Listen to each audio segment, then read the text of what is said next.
A man stepped on a landmine, but he didn't notice at all. However, the next second. Well, just like that, the man's legs were blown off on the spot, and his comrade, in an attempt to rescue him, immediately stepped forward with his left foot. Unexpectedly, he also stepped on a landmine. In an instant, he was so frightened that he froze in place, not daring to move at all, and the metallic sensation from the sole of his shoe made him tremble uncontrollably. However, at that moment, a loud scream snapped him back to reality, and only then did he realize that his comrade's legs had already been completely blown off. At this moment, his comrade was bleeding profusely, and if he didn't receive treatment in time, he would soon bleed to death. In this critical moment, he immediately adjusted his state of mind, and forced himself to stay calm. Then he told his comrade to quickly take out a painkiller from the medical kit. In this way, his comrade temporarily relieved the pain. However, relying solely on painkillers wouldn't save his comrade. The only way to save his life was to stop the bleeding quickly. To save his comrade, he decided to take a gamble by using the Schumann evasion method. Then he jumped directly to his comrade's side to rescue him. Seeing this, his comrade immediately stopped him because he didn't want him to end up like himself. To prevent his comrade's actions, he quickly pulled out a handgun and pointed it directly at his own head. With a gunshot, his comrade died on the spot. Witnessing this scene, the soldier broke down, screaming in despair, but his instinctive will to survive kept him from taking a step forward. As a result, he could only stand there in fear, howling. However, it wasn't long before he calmed his emotions, determined to live on strongly, but now he was standing on a landmine. If he made the slightest mistake, he would lose his life. To lighten the burden on his body, he raised his hands and tried to keep his balance. Then he half knelt on the ground with his right foot. To confirm whether he had really stepped on a landmine, he took out a dagger and inserted it into the sand from the side. It wasn't until the tip of the knife touched metal that he confirmed he had indeed stepped on a landmine. Now, the only way to survive was to call for rescue. But the radio was in the backpack of his fallen comrade. To get the radio, he immediately untied his shoelaces and tied them to an axe. To increase the length of the shoelace, he then dismantled the gun holster and tied the two together with a tight knot. Now equipped with a tool to pull, he carefully stood up, trying hard to maintain his balance, and then threw the axe out. In this way, he hooked the distant backpack and carefully pulled it in front of him. After getting the radio, he immediately requested rescue from headquarters, but was told that due to the sandstorm, planes couldn't fly to the desert, so they could only send a rescue vehicle. However, the rescue vehicle would take at least 52 hours to arrive. Hearing this, the soldier was in despair. He knew very well that surviving for 52 hours in this desert, lacking water and food, and with landmines underfoot, would undoubtedly be a severe test for him. However, at this moment, fate played another huge joke on him. A massive sandstorm was fiercely approaching him.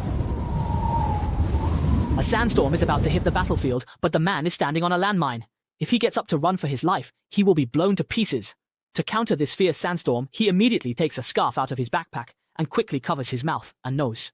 To prevent being blown over by the sandstorm, he then puts on his backpack to add weight. Next, he uses the gun barrel as a support by sticking it into the sand.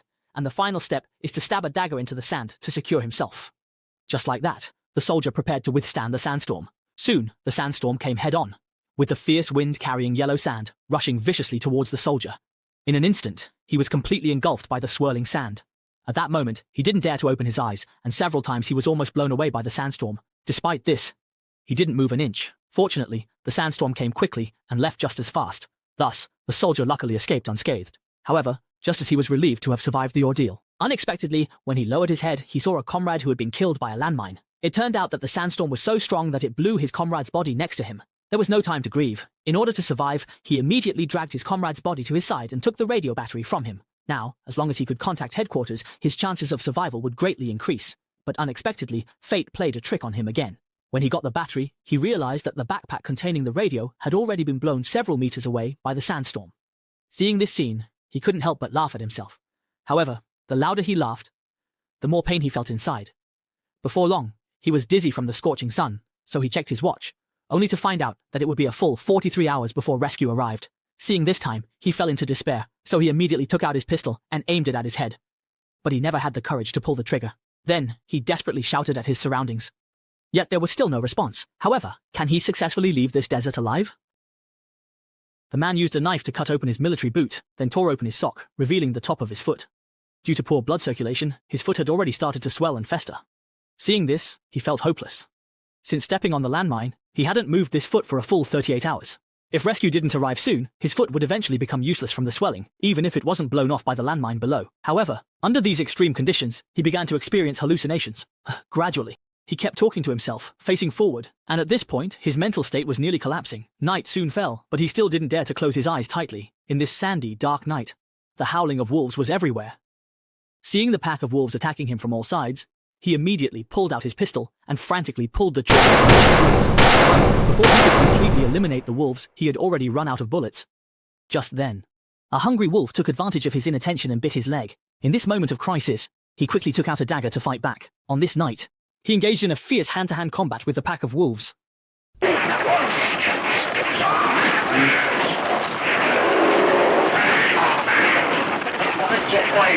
Finally, dawn broke, and by this time he was barely alive, but fortunately, there were only 7 hours left until rescue.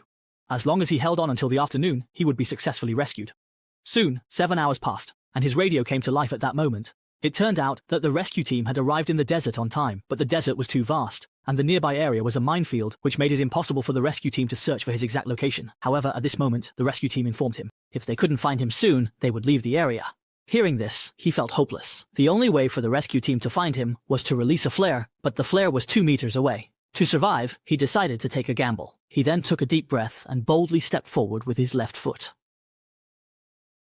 As a result, the landmine did not explode. Seeing this, he was still so frightened that he collapsed directly onto the ground, but soon he got up again. Slowly, he crawled to the landmine and then gently touched the bandage with trembling hands. To his surprise, it was only then that he realized what he had stepped on was not a landmine at all, but a tin can buried in the sand. He then carefully opened the lid, only to find a toy inside. Seeing this scene, the soldier lay on the ground, both crying and laughing. At that moment, he felt fortunate for his luck, yet saddened by his own cowardice. After adjusting his mood, he immediately picked up the flare on the ground and decisively fired it into the sky. In this way, he attracted the attention of the rescue team and was eventually successfully rescued. This concludes the movie. That's all for today. If you liked it, feel free to follow. I'm Xiaoxi, and I'll see you next time.